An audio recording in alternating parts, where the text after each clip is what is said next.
You've seen the big plays. Jaron stepping to his right, looking, stopping, firing, end zone, touchdown! You've heard what the playmakers and coaches have had to say. Up for a three. Got it! But now it's time to go behind the mic with BYU Sports broadcasters to get their distinctive take on the games. Oh, what an aggressive play! This is Behind the Mic with host Cleon Wall. I will readily admit I've never been a soccer guy. I played when I was young. I didn't get into it then, and I had a hard time getting into it when I was older. But today I learned a thing or two about soccer from former Cougar Rachel Jorgensen, who is the analyst for the BYU women's soccer team on the BYU Sports Network. She shares her journey to Provo and eventually into the broadcast booth. First, BYU football is 1-0 after a win against South Florida. BYU Sports Network analyst Riley Nelson watched that game after waiting out a very lengthy weather delay. We discuss why Jaron Hall is the man right now, why Puka Nacua is so fly-on-the-fly sweep, and if Baylor offensive coordinator Jeff Grimes has changed his offense since leaving Provo. But first, how Nelson ended up with that sweet gig as an analyst after his playing days at BYU. I work for a company called GBS. We are a Levitt Group company. If that Levitt Group sounds familiar, that's an insurance. It's a large insurance agency, and it is the family of the former governor. My company, that's under their family of companies, GBS, specializes in what's called employee benefits insurance. So largely what we do is companies hire us to help them manage all the costs associated with the healthcare plans that they offer to their employees, and then any other associated benefits. So, they might offer a dental insurance or a life and disability insurance or a 401k or things like that. So my role at the company is out there looking for more clients to provide our services to, and to hopefully, save them some money and help them run their businesses more efficiently. You also ended up with this sweet gig as the color commentator for BYU football here on the BYU Sports Network. How did you end up with that job? Because Mark Lyons was the longtime color commentator for radio from the 70s all the way up into just a few years ago. How did you end up getting this sweet gig? Yeah, I don't think any job does, even the big TV jobs. Well, maybe some of the biggest one like the Kirk Herbstreets, but definitely us on radio. It's not enough for your full-time gig. So yeah, and thank you for pointing out that the radio, while I wish it were, I wish it could be my only job. The 12 games in the fall, or 13 if you had a bowl game, aren't enough to feed all the mouths in my household. So I just do that as a fun little side gig. And really how it came about was I knew that Mark had been doing it for a long, long time. And so a little bit of background. My grandpa, Rod Tueller, who was he was the head basketball coach at Utah State in the 80s and early 90s. And then after that was the athletic director before getting called on his mission. Came back from his mission, and to stay involved in athletics was the radio color guy for Utah State basketball for years. And as I was growing up, I'd go on, trips with Grandpa to go call the games in Boise. And of course he was there most of the games were Thursday and Saturday nights in the D. Glenn Smith Spectrum up there in Logan that I went all grown up. So I was able to watch my grandpa do that, and including get, kind of father times undefeated, as we like to say in athletics. The same goes true for broadcasting, that the demand of games every week and having to travel to certain games. And for him, it was, the conference tournament and all of that starts to wear on you as you get older. And so I had no insider knowledge. I just knew Mark had been doing it for a long time, and that father time was undefeated. So I just started dropping hints here and there, whenever I'd see Greg, at events, because I was a very active alumni. I'd be around a lot. And whenever I'd bump into people, I'd say, hey, whenever Mark hangs it up, I'd love to throw my hat in the ring. And I don't know who all else was considered or who their first choices was. I don't know if it was me, but needless to say, I was the one that was able to secure the job 4 years ago. And it's been an absolute treat for me to be able to participate and do the radio broadcast alongside Greg. Did you have a tryout at all? And was there any aspect of football that's kind of been helping you out in your broadcasting?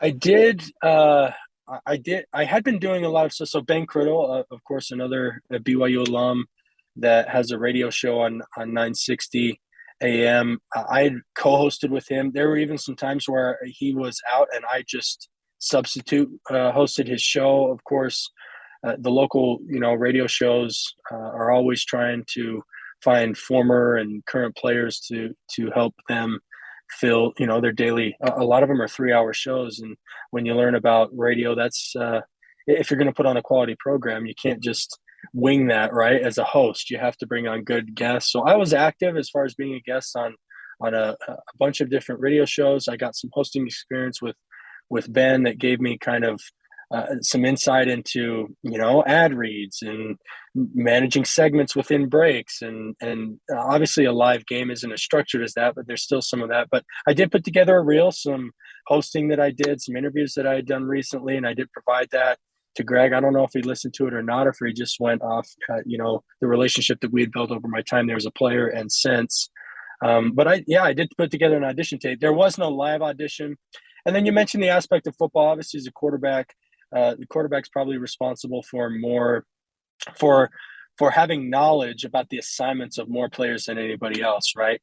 A wide receiver, for the large part, just has to worry about his route. He doesn't have to know necessarily the protection that's going to keep the defense away from the quarterback so that he can deliver the ball to him on that route, right? So most quarterbacks that do their job and take pride in their job are film junkies. And so one of the things that's been able to help has been all the film that I did as a player, I still get to do now. BYU is able to provide me with an iPad, and I get the cut-ups from the opponent's practice and even some stuff that BYU is doing, so I can get a feel for stuff that they might run. And it helps me be able to be a little bit more prepared going into Saturday rather than seeing things for the first time. I did talk to Blaine Fowler a lot about quarterbacks last week. I don't want to spend a lot of time talking about that. I actually want to talk about Jaren Hall just really quickly. It seems like no matter who's available to him or who's playing with him, he's able to play within that structure and get everyone involved. Is his greatest asset right now his leadership, Riley? Yes, and I would couple that with his decision-making. And those two things kind of feed off each other. He's a leader in that he's able to rally the troops, and then he goes out and makes the right decisions where he never puts the troops or the team in jeopardy. He is a great, and this was something that I admire him because it was something that I struggled to do. I always believed that no matter how dire the circumstances, right? 3 defensive linemen have their hands on me or dragging me towards the ground. I still think that I can spin my way out of it and huck the ball down the field, and Cody Hoffman's going to be down there to, rescue us, right? And it was great at time. It made for some great highlights and memorable moments, but it also led to some unnecessary turnovers and put the teams that I played on in some tough spots over the years. So, his leadership, and he is so just consistent. He is so, exactly what you're going to get from Jaren. And then that is also how he plays, as I've mentioned, with his decision-making. And then couple all that. So those two being the foundation upon which he's a tremendous athlete with tremendous skills. And BYU is lucky to have him at the head of their program at this juncture. I now want to focus on Puka Nakua's 2 touchdowns, the fly sweep touchdowns. Jaren Hall hands off to Puka Nakua on fly sweep, and Puka Nakua's got a first down and more. Puka Nakua may go all the way. The 30. Why were they so successful? I guess when I think fly sweep, a lot of times I think of maybe your smaller wide receiver and you hand it to him as he's coming around and he's jetting up the field as quickly as possible. And I look at Puka Nakua, and I'm not saying he's not fast. I'm just saying he's a 6'2" guy, maybe a little bit easier to tackle. Why is he, at least in those 2 plays, why was he so successful in being able to turn that ball up the field and, in one instance gain 75 yards and touchdown, another, get up the field, break some tackles, and get into the end zone? Well, one, ever since, he was prepping in Utah and in high school, as great as his route running was, he was almost better after he had the ball in his hands. So that's one of his innate abilities. And then second to that is you have to credit, whether it was Fesi Sitake or Aaron Roderick, you have to credit them with putting the right call against the right defense. And I got to imagine they would have had audibles against that. But like that first play of the game, they caught him in man blitz, which meant that all Puka had, first of all, it meant that everybody had to block their guy. But then as far as Puka was concerned, he had to beat one safety, and that safety, or he had to beat one defensive player, and that player was the safety, and it was 7 yards down the field. So Puka already had those long legs churning to gain a head of steam and outrun the guy all the way to pay dirt. So it was, of course, that's why football, in my opinion, is the greatest game ever played, is because it's an orchestra of all different parts, from the coaches to the players. And, of course, the guy carrying the ball deserves and gets a bunch of credit. But there are plenty of things, starting with the call coming down from the press box, leading to plays like that. Are the fly sweeps also a case of just getting the ball to your most talented player? Or one of the most talented players? Yeah, the main things about the fly sweep are, you want to get the ball to your player. You want to catch the defense off guard. It's a quick hitting play that if you hit it right, your guys, like we saw with Buki, he's going to have one man to beat and then be off to the races. Brooks to the secondary. Chris Brooks, maybe gone he is. 30, 20, 10. Welcome to BYU, Christopher Brooks. Christopher Brooks, 13 rushes, 135 yards rushing, 52 of those yards on his first TD as a Cougar. He also had a 40-yard run. What did you see in those big two runs that made him successful? Is it him? Good O-line play, good vision? Why was he so successful, not only in those big plays, but actually just his first game as a Cougar, too? Yeah, I think he knew. So Chris is a great kid, and he's not bashful about the fact that when he was looking for opportunities to play for his fifth year, he wanted to go somewhere that where the run game was well established, where they had the big dudes up front who were really capable of paving the road for him. And so I think, first of all, he chose wisely. That was the first best thing that he did. And then what he demonstrated on Saturday, for me, it's a little bit of a small sample size. I mean, I'll tell you this, obviously, when you look at the roster and he's listed at 238, he's a big, strong back. He definitely proved that. They did run more power scheme runs with him than they ran last year with Algier. He was more of a wide zone scheme. So that Chris is going to be a great downhill runner for BYU, and use that size and use that power that he had. And then what he showed on his 50-plus yarder, his big, long touchdown run, those were DBs and, those were safeties and quarterbacks chasing after him, and none of them were able to catch him on a big, long 50-plus yard run. So he shows that once into the open field, he's got it there. The one thing, the complete package with the ball under his arm, the one aspect of his game where we didn't really get him involved, and of course you've got Lopini, Katoa, and others who get involved in this aspect, was catching the ball out of the backfield.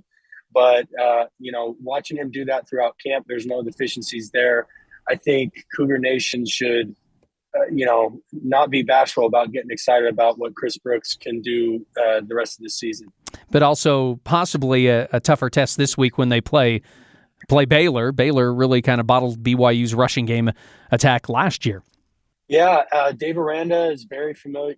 He goes all the way back to playing against BYU when he was at Utah. He was on the staff at Utah State, and then has bumped into BYU over the years. He was at Wisconsin when they went and played up there, and then more recently that ugly game against LSU a few years ago. So Aranda's very familiar with BYU. Of course, there's been some different offensive coordinators that he's faced there. But he gets his guys ready to play. One of the core tenets of his defense is effort. And then he's not bashful. Last year, and we'll see if they come out with the same strategy this year, but last year, Baylor felt very comfortable in their ability to cover Baylor felt very comfortable in their ability to cover BYU's wide receivers man-to-man, which allowed them to contribute an extra player, an extra run defender to the box, which, of course, made it easier for them to kind of stymie the run. That on top of the fact that, maybe compared to a South Florida, it's a little bit better matchup athlete on athlete. But just as Baylor, is returning a lot of guys, BYU's returning a lot of guys. They're 1 year wiser, 1 year stronger, 1 year better. And BYU, of course, gets Baylor in their hometown, whereas, BYU headed down to Waco playing a day game in Texas.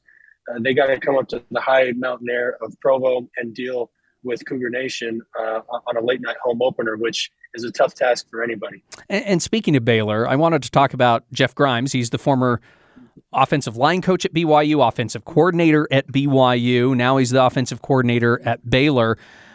What type of offense does he run, and has it really changed much since he left BYU?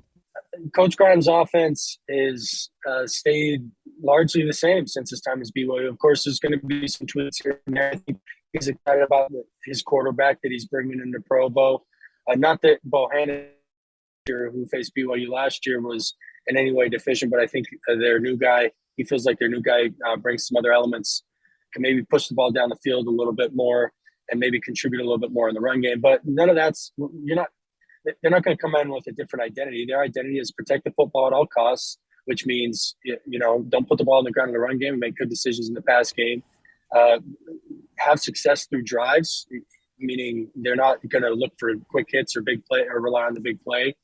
They're going to methodically, they're going to possess the ball. They're going to march the ball down the field, put an emphasis on being good on third down, put an emphasis on being good in the red zone, converting those opportunities in the red zone into touchdowns. And so it's not going to be something super sexy. It's not going to be high flying, but it sure is effective, and they're going to execute well. They're not going to have self-defeating plays.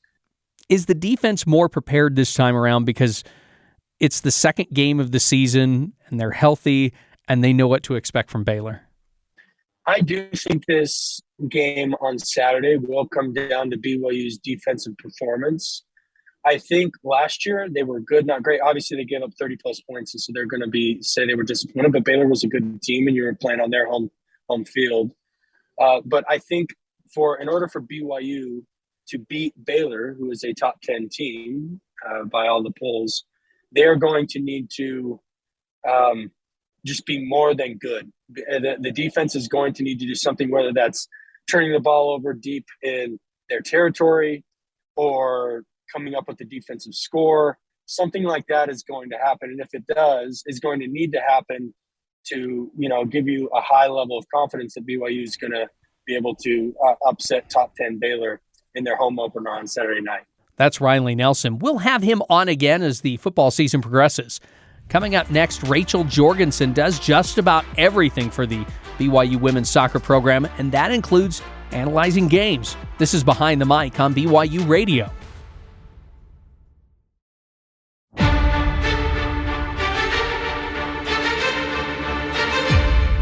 Welcome back to Behind the Mic. I'm Cleon Wall. BYU Sports Network soccer analyst Rachel Jorgensen always wanted to play soccer for BYU, and she did, as a midfielder from 2010 to 2013. Then she never left. She ended up as a volunteer assistant on the Cougars. Now she's truly the heart of the team. I think that the hope for me was that it would eventually turn into kind of a paid position. And so it took a couple years because the staff was limited with how many people they could have on the staff, and it just kind of worked out where there was an opening for the position that I'm in now, and I just kind of slid into it, and it just worked out where I eventually got paid for it. And so this is kind of like my full-time situation with work. What's your full-time job? What's the official title? What's Rachel Jorgensen's official title? Yeah, I'm technically an administrative assistant for the BYU women's soccer team. So what does that mean? You do everything they tell you to do? It pretty much is. Like, I just kind of am there doing the day-to-day operations for the program. Okay. And I don't think it's part of the job, but you're also the analyst for BYU soccer on the BYU Sports Network on radio. How did you get that gig? That, I feel like that was kind of years in the making. So part of what my job was in previous years is I would film the soccer games. So at home and on the road, it was my job to film the games for the coaching staff so we could do analytics, after the game. And the staff actually bought into this video system called Spidio, which we had installed on our soccer field. And it's kind of like going across, programs across the country too. So a lot of programs now have video systems at their field. And so when we installed our Spidio video system at our home field, it kind of left me open to either help on the sidelines with the staff or to be picked up to help with radio. And I think Greg just kind of jumped at the chance to have me help out. And that's kind of how it worked out, is as soon as our video system was installed, it left me open to, be available at home games. And so Greg, asked if I wanted to do the color commentary with him. What was that first broadcast like for you? I think it was, I was for sure nervous for the broadcast. I mean, I'd been around the program for years and I was familiar with, how the radio worked because I would listen to Greg do the games, but I was still nervous having it be like my first time on air. And I think just slowly I've gotten more comfortable as the games have gone on. How is it that you know when to actually chime in? I mean, when do you feel like, okay, here's the part where I'm just like, okay, I need to hurry and say something. Well, and what is it that you look for when you're watching the matches now and actually commenting on them compared to just watching them and cheering or watching them and coaching? Yeah, a lot of times Greg will kind of bring my name into the conversation. So he'll kind of, discuss something that he's seeing, and he'll kind of mention my name kind of as a hint or like a segue, like, hey, Rach, this is your time to kind of chime in a little bit. So a lot of times I'll look for cues from Greg, or if there's some gaps in some spacing. There's certainly times when I know that he's doing the play-by-play of it, and I need to, pick and choose my times, especially when there's space for me to discuss things. Like, if our team is attacking and they're going towards the goal, like I know I want to wait until, it goes out the end line, or there's a throw in or a corner kick or something where there's, a minute or two where there's some space for me to be able to chime in. But also just what I'm seeing out there. I try to treat it kind of like as a conversation that I would be having with fans. If somebody was there listening, it's just kind of like what I'm seeing out on the field and my thoughts on it, I guess. I will tell you that my knowledge about soccer is very low. I'm not a huge soccer fan. I will readily admit to that. I'm learning as I'm going along. So treat me like I know nothing, okay, Rachel? Yeah. All right. Let's start out with a general question. In your mind, what makes this current iteration of the Cougar soccer team special? We're coming off of a historic year, first of all. I mean, we went to the national championship last year. It was a heartbreaking loss in the championship. We graduated a good number of seniors, but I also think that this program has a ton of just experience. That's one of the outlying kind of factors that we have, is the experience from, I guess, just everything that they went through last year. I mean, to go from playing in a national championship to losing some seniors and kind of finding your identity again, I think that's just one of the outlying things, is just the experience from the program and from the players, and just how you move forward after coming off such a historic year. What stuck out for you so far this season? Who are the stars that we're seeing on this team? And they don't have to be always the people who are, scoring, and, because for sure. There are definitely stars all over the field. Who are the stars that you're seeing on this current Cougar squad? I think some of the leaders on the team are a lot of the players that kind of play centrally in the middle of the field, and they're players that were a huge part of the program last year. So Jamie Shepard is absolutely one of our leaders out there. She's a captain on the program as well. We've got Natalie Wells. She's our senior out there. She's a leader. Absolutely. And we've got Olivia Wade and Laveni Vaca. I think those are kind of like our core, some of the core returning players that, a lot of the younger players, or even, just the starters or whoever's out there, look to them as kind of a guide of like, hey, what do we do next? Like, if we're struggling, these are the girls that we're going to look to kind of figure it out there. You've played, you've broadcast games.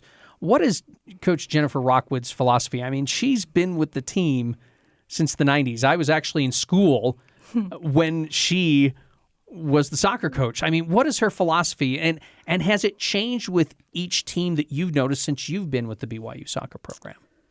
I think a lot of her philosophy is consistent throughout the teams, regardless of who's out there. But a lot of what the BYU soccer program is built on is consistent year after year with Coach Rockwood.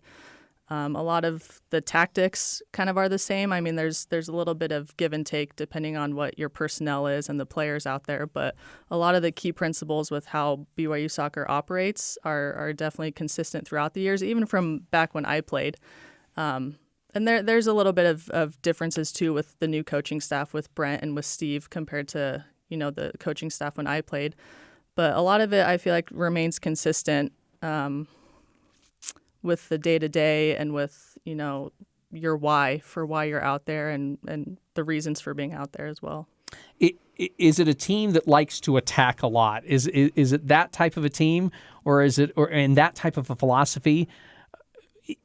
Because it seems like this team can score. I know they play they play good defense too, but it seems like this team gets. Is that the mentality? Is we need to attack?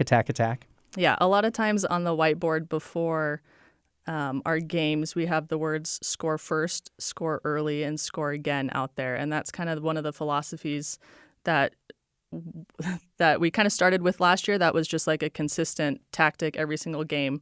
That's kind of what's drilled into your mind is score first, score early, score again. And a lot of the ways that BYU presses out there is defensive minded, but it's also offensive minded as well. So, a lot of the press creates opportunities for the attack type of thing. And so a lot of the tactics are, getting end line, getting your crosses in, trying to get the goals in as early as possible for the program. Okay, now you're speaking my language. I'm a basketball guy, so I love basketball. So I hear press and it's turning defense into offense or easy goals there. So I think I'm almost there with you, Rachel. I think I'm getting there. But I do want to talk to you about that. I'm used to football, basketball, designed plays exactly, how you're going to run.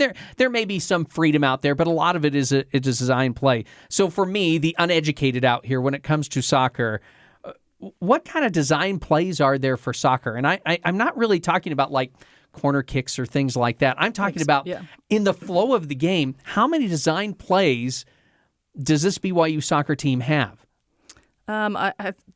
It's so different than like a football or a basketball because you don't necessarily have design plays. You have your responsibilities and your role as a forward or withdrawn or, whatever your position may be. And you kind of have a set list of like, these are the things that I need to be doing. Like if I am a holding center mid, kind of like what I was, my job and my responsibility out there is to distribute the ball and to win my 50-50 balls and to help promote the offense out there, is to be like kind of the connecting person between the defense and the offense.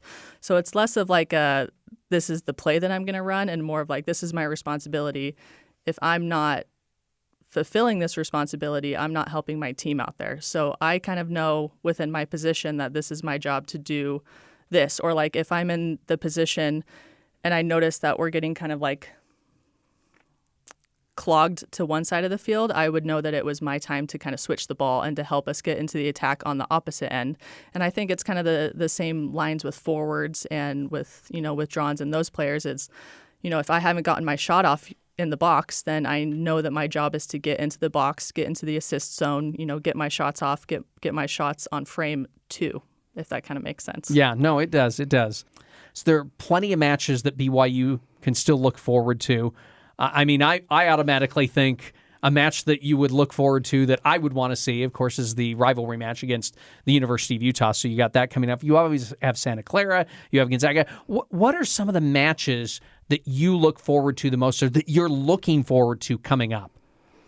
I mean, the matches against Utah are always matches that you are super engaged for and just looking forward to, especially at home. I think we have Utah at home this year. Utah is definitely one that you always get excited for, especially playing at home on Southfield. That's an easy one to get hyped up for, but I don't think we have too many matches coming up before we get into our WCC conference play. But for conference play, you always have the Santa Clara as kind of like a rematch of the, semifinals last year. They're always a team that is a challenge. Look forward to playing them for sure. Portland is always kind of a match that I think is a fun one. Trying to think what other ones. We've got Gonzaga at home. Gonzaga's doing incredible this year, so they're going to be a great matchup, as well as Pepperdine. Pepperdine's always a challenge as well. So there's definitely a lot to look forward to. And once you start conference play as well, I mean, each game is, that important, that much more important out there because you can't slip up once you start conference play. I mean, a lot of times it comes down to 1 or 2 points towards the end of the season. Thanks to Rachel Jorgensen and Riley Nelson for giving us their unique insights. Make sure you download Behind the Mic on all your podcast platforms like Apple or Spotify or whatever, and also leave us a rating or review. Behind the Mic is a production of BYU Radio.